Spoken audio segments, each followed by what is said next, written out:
Hello and welcome to our study of Ezekiel. We're thrilled to be going through this book of prophecy. It's had some amazing pictures, prophetic messages, spiritual points. So let's see what we've got going on today in Ezekiel 38.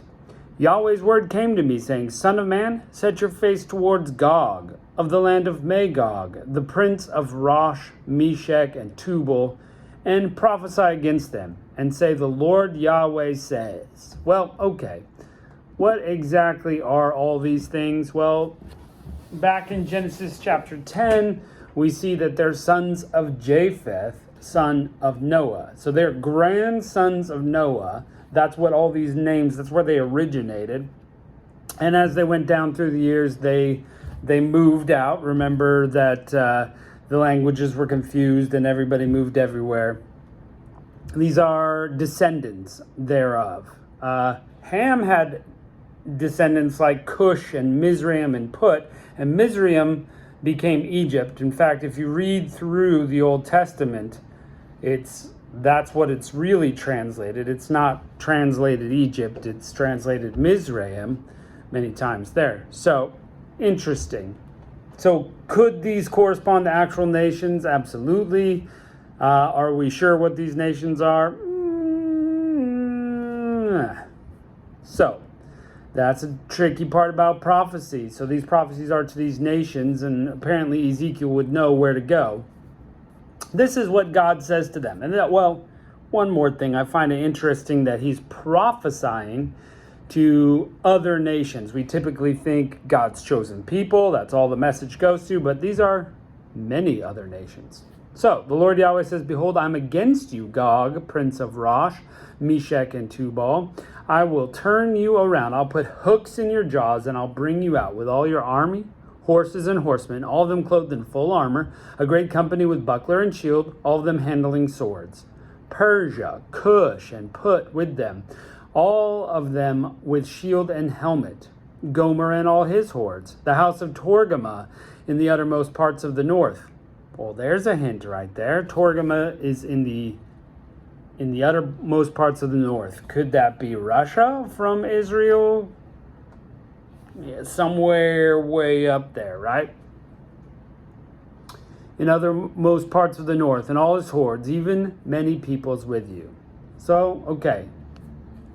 Message received, you're talking to us, but what are you saying? Be prepared, yes, prepare yourself and all your companies who are assembled to you, and be a guard to them.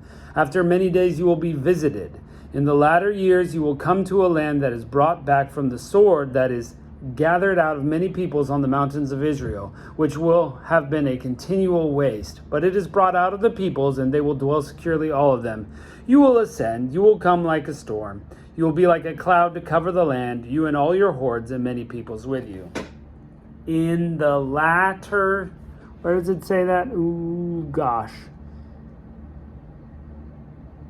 In the latter years, verse 8. In the latter years. So this is not a prophecy for Ezekiel's day. It is a prophecy he wrote down in the latter years. Maybe we're there. Maybe we have 1,000 years to go. Prophecy can be tricky like that. But all their hordes are gonna congregate, right? After many days you will be visited. In the latter years you will come into the land that is brought back from the sword, that is gathered out of many peoples on the mountains of Israel. So all these people are going to gather near the mountain of Israel. Is this, the book of Revelation, Gog and Magog are involved in the battle of Armageddon. Is that what is happening here? Very well could be. Very well could be. They're going to come on like a storm, like a cloud, hordes, many people. The Lord Yahweh says, it will happen in that day that things will come into your mind and you will devise an evil plan. Dun, dun, dun. You will say, I will go up to the land of unwalled villages. I will go to those that are at rest, who dwell securely, all of them dwelling without walls, and having neither bars nor gates, to take the plunder and to take prey, to turn your hand against the waste places that are inhabited, and against the people who are gathered out of the nations, who have gotten livestock and goods, who dwell in the middle of the earth. Sheba, Dedan, and the merchants of Tarshish, all with all its young lions, will ask you, have you come to take the plunder? Have you assembled your company to take the prey and carry away the silver and gold, to take away livestock and goods and great plunder? So all these nations right around Israel are going to say, are you here to take plunder from us? Verse 14, therefore, son of man, prophesy and tell Gog, the Lord Yahweh says, in that day, when my people Israel dwells securely, will you not know it? Okay. Israel is dwelling securely, the 1,000-year reign. Late in the book of Revelation, after all these things have happened, this is sounding suspiciously like that. Will you come from your place, from the uttermost parts of the north, you and many peoples with you, all of them riding on horses, a great company and a mighty army? Will you come against my people Israel as a cloud to cover the land? It will happen in the latter days that I will bring you against my land, that the nations may know me when I am sanctified in you, Gog, before their eyes. Okay, God's purpose is being fulfilled through the nations. At the end of time, Israel's going to be there. They're going to be settled. They're going to have, a relaxing life and hordes of nations. I'm going to look up which chapter of Revelation this is, because this is definitely sounding like the Battle of Armageddon. And Gog being there. Yeah? Okay. Revelation 20, verse 7. After the 1,000 years, Satan will be released from his prison, and he will come out to deceive the nations which are in the four corners of the earth. Sounds familiar. Sounds like the same thing, right? Listen to this. Which are in the four corners of the earth. Gog and Magog, to gather them to war, whose number is as the sand of the sea. They went up over the width of the earth and surrounded the camp of the saints and the beloved city. It's the same thing. This is a wow, boom. Did not know this connection before, but this is pretty incredible. Ezekiel prophesying, 750 years before John, 800 years before John, and then John 2,000 years before us. So this prophecy, 2,800 years old, still coming true. Still going to come true. And exactly what's going on in Revelation. Now in Revelation, it goes on to say that fire comes down out of heaven from God and devours them.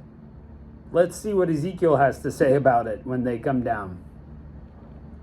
The Lord Yahweh says, are you he of whom I spoke in old time by my servants, the prophets of Israel, who prophesied in those days for years that I would bring you against them? It will happen in that day when Gog comes again the land of Israel, says the Lord, that my wrath will come up into my nostrils. For in my jealousy and in the fire of my wrath I have spoken. Surely in that day there will be great shaking of the land of Israel, so that the fish of the sea, the birds of the sky, the animals of the field, all creeping things that creep on the earth, and all men who are on the surface of the earth will shake at my presence. Then the mountains will be thrown down, steep places will fall, and every wall will fall to the ground. I will call for a sword against him to all my mountains, says the Lord Yahweh. Every man's sword will be against his brother, and I will enter into judgment with him, with pestilence and blood, and I will rain on him and his hordes, and on the many peoples who are with him, torrential rains with great hailstones, fire and sulfur. It's the same. Ezekiel, 2,800 years before Revelation. Boom! That's awesome. That's awesome. Two different languages, same prophetic message. Ezekiel, writing here in the Hebrew or possibly Aramaic. John in the Greek, same message. 2,800 years later, same message. Wow. Why? I will magnify myself and sanctify myself, says God, and I will make myself known in the eyes of many nations. Then they will know that I am Yahweh. Woo! 1,000 years of rest, and this horde comes down from the corners of the earth to surround Israel and fight against it. And God will breathe the fire of his nostrils. He will rain down hailstones, fire, and sulfur like Sodom and Gomorrah. He will crush them. The earth will shake. Everyone will know it's happening. What? I love it. So amazing. God is so amazing. Could you just imagine? Like, have you ever thought, I wish I was in Egypt just to see all those signs and wonders? Well, people are going to see similar sorts of signs and wonders at the end of time. Now, of course, it's going to be terrible. It's going to be scary, shaking the whole earth and causing Magog and Gog to fight against each other. And he's calling for a sword. If you want anybody to leave their sword where it is, you want God to do it. You want him to not come against you with a sword. Whew. But thrilling. See the God of the universe called into action to save.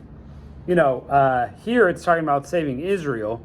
In Revelation, it said he's saving the beloved city and the camp of the saints. So Christians and Jews alike, those in Jerusalem, will be saved. Incredible. Incredible. So incredible. Amazing. Okay. Well, wow. Look out, Gog and Magog. Look out. Thanks for joining us for this thrilling chapter. Let's see what happens next. We'll catch you next time.